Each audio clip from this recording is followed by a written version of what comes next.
जीवन का सही मूल्य।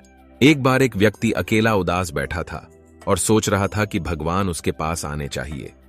उस दिन उसकी किस्मत उसके साथ थी, क्योंकि उसने जो इच्छा की वो पूरी हो गई। भगवान इसके समक्ष प्रकट हो गए। भगवान को सामने देखकर उस व्यक्ति ने भगवान से पूछा, मुझे जिंदगी में बहुत असफलता आई, अब मैं निराश हूं। ए मेरे प्रभु, मुझे बताओ, मेरे जीवन का मूल्य क्या है? भगवान ने उस आदमी को एक चमकदार लाल पत्थर दिया और कहा, इस पत्थर की कीमत पता करो, फिर तुम्हें तुम्हारे जीवन का मूल्य पता चल जाएगा। लेकिन ध्यान रहे कि यह पत्थर बिक्री के लिए नहीं है। वो लाल चमकदार पत्थर लेकर वह व्यक्ति पहले एक फल विक्रेता के पास गया और कहा, भाई, इस पत्थर को आप कितने में खरीदोगे? फल वाले ने उस पत्थर को ध्यान से देखा और कहने लगा, मुझसे 10 संतरे ले लो और यह पत्थर मुझे दे दो। आदमी ने कहा, नहीं, मैं इस पत्थर को नहीं बेच सकता। फिर वह आदमी एक सब्जी वाले के पास गया और उससे कहने लगा, भाई, यह लाल पत्थर आप कितने में खरीदोगे? सब्जी वाले ने कहा कि मेरे से आप आलू की एक थैली ले लो और यह पत्थर मुझे दे दो।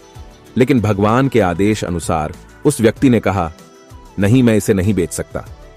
फिर उस व्यक्ति को एक सुनार की दुकान दिखाई दी। वह व्यक्ति सुनार के पास गया। सुनार की दुकान में अनेक प्रकार के आभूषण थे। उस व्यक्ति ने सुनार को वह पत्थर दिखाया और उस सुनार ने ध्यान से उस पत्थर को देखा और फिर बोला, मैं तुम्हें 1 करोड़ रुपए दूंगा, इस पत्थर को मुझे बेच दो। फिर उस व्यक्ति ने सुनार से माफी मांगी और कहा कि मैं इस पत्थर को नहीं बेच सकता। सुनार ने फिर से कहा, ठीक है, तुम 2 करोड़ ले लो, पर यह पत्थर मुझे बेच दो।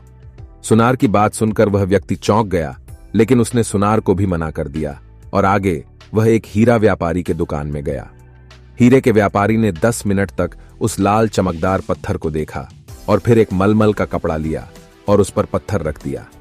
हीरे के व्यापारी ने उस पत्थर पर सिर झुकाया और आदमी से पूछा कि यह पत्थर तुझे कहां से मिला? यह दुनिया के सबसे कीमती रत्नों में से है और दुनिया की सारी दौलत निवेश करने पर भी यह रत्न खरीदा नहीं जा सकता। यह सुनकर वह व्यक्ति बहुत हैरान हुआ और सीधा भगवान के पास गया और जो कुछ हुआ उसे बताकर उसने भगवान से कहा, हे भगवान, मेरे जीवन का मूल्य क्या है? भगवान ने कहा, फल वाले ने, सब्जी वाले ने, सुनार ने, हीरे के सौदागर ने तुम्हें जीवन का मूल्य बताया था। अरे, किसी के लिए तुम पत्थर के टुकड़े की तरह हो और दूसरे के लिए तुम एक अनमोल रत्न की तरह हो। सभी ने उस पत्थर की कीमत अपने अपने ज्ञान और हैसियत के अनुसार बताई, लेकिन उस हीरे के व्यापारी ने इस पत्थर को पहचान लिया। क्योंकि कुछ लोग आपकी कीमत नहीं जानते, इसलिए जीवन में कभी निराश मत हो। इस दुनिया में हर इंसान के पास कोई ना कोई हुनर होता है जो सही समय पर विकसित होता है, लेकिन इसके लिए कड़ी मेहनत और धैर्य की आवश्यकता होती है। कहानी अच्छी लगी हो तो लाइक करें, शेयर करें, कहानी के बारे में अपने विचार कमेंट करें और चैनल को सब्सक्राइब करना न भूलें। धन्यवाद।